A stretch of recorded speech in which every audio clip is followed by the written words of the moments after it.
Hey, Cale, congratulations on the contract. Um, how important was it to get it done sooner rather than later and not have this drag out throughout the summer? Yeah, first off, thank you. No, I think for both sides, obviously, we want to do something that would work for both of us, and everybody's different. It's going to take a different amount of time, regardless of or depending on the negotiations. So, no, I'm definitely fortunate that we were able to get this done, and I'm very happy, and no, couldn't be more excited. Kyle Keith, Altitude Sports.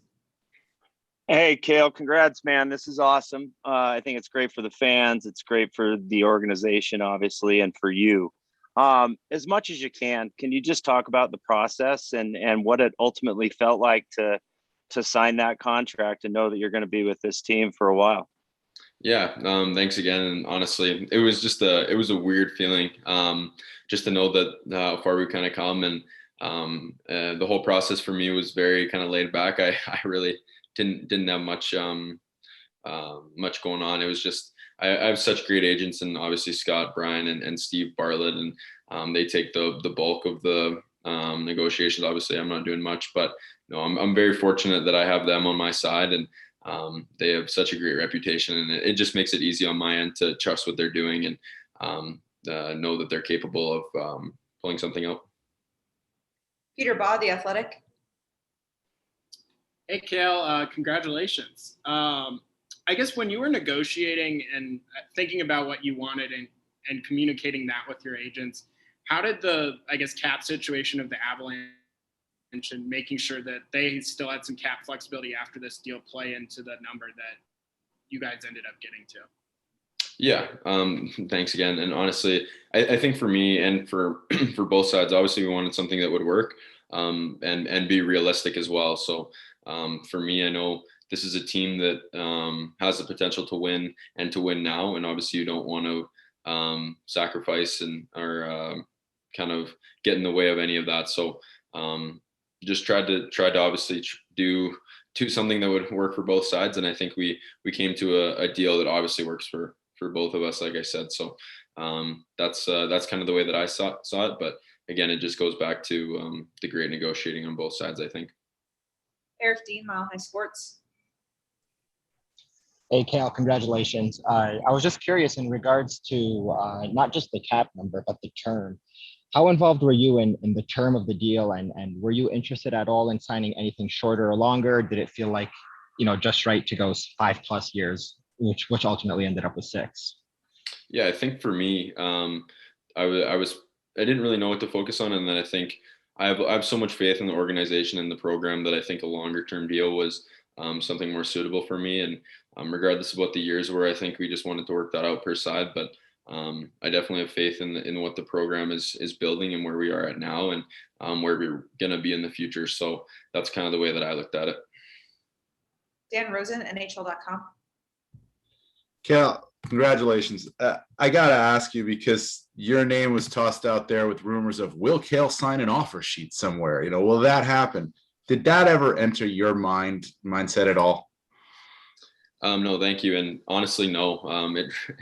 Like I said, it was a seamless process for me. Kind of, fortunately, just have unbelievable agents in Brian, Scotty, and Steve there, and they did such a great job, and they made it very easy on me. Just obviously keeping me in the loop with everything, but at the same time, not giving me too much stress in the whole process of things, and making sure to manage that. So I definitely, I mean, for me, it was just listening to what people's thoughts were and kind of taking everything in.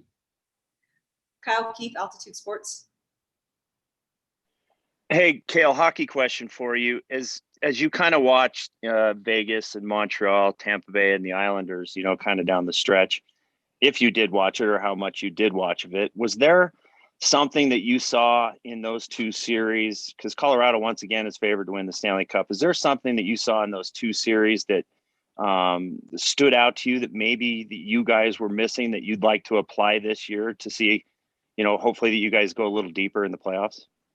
Yeah, obviously, there's a lot of work to get to that point. And for me, I watched almost every one of those games, and it's tough. It's tough watching those, and obviously you want to be there. And we know as a group our time will come, and obviously some unfortunate bounces the past few years, but like I said, I have so much faith in this organization and where we're planning on going, hopefully in the near future here. And I think just watching those games, it just reiterates the consistency that you need to bring through the playoffs. Obviously, Montreal was a team that was kind of doubted and not many people had them or written off basically. So not many people had them going very far. So in playoffs, it really doesn't matter kind of what you did in the regular season. Everything's different, and you kind of just got to play that hard style game that is going to win you games, regardless of if you win by 6 goals or 1 goal. So I think that's something that we as a team need to be prepared for more, is just playing in those close situations and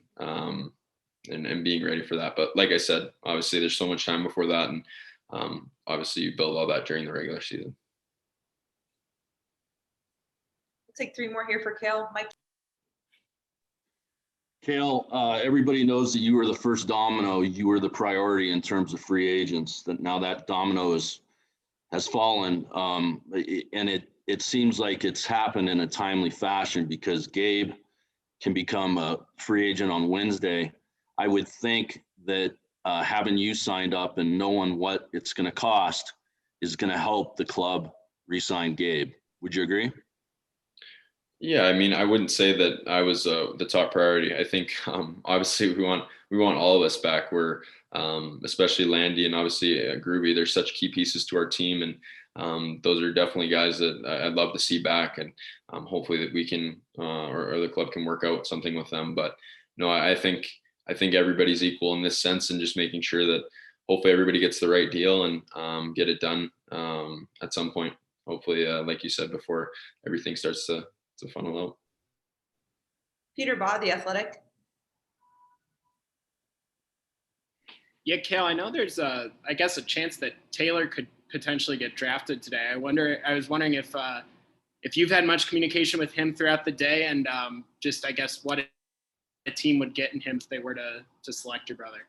Yeah, I've been watching the draft all day. It's interesting to me. I'm more nervous than I was when I was in the moment, but no, it'd be awesome to see him go. Obviously, it's not the end of the world. There's so many.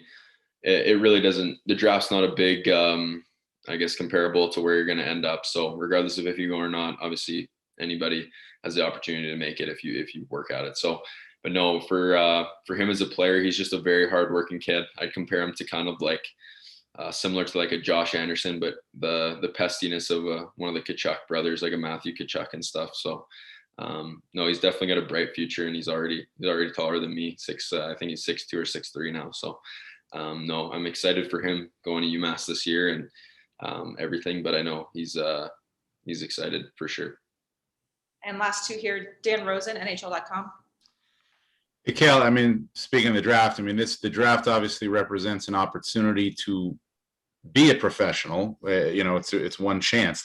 Starts it. What does this contract represent to you? You're a professional now. You've done this for a couple of years, so now you've got the big deal. Other than a healthier bank account, what does this contract mean for you? I think for me, it shows the faith that the program has in me, and then as well from my side, obviously, like I touched on, I think we have I believe in this organization and just where the future is taking us, and I think that this contract just shows it, faith from both sides and in general, and in terms of I guess playing and stuff, I don't really look too much into that, but it's not going to be something that I think about very often. It'll be in the back of my pocket that I hopefully never have to worry about. So. And last one here, Brian Madden, CBS 4.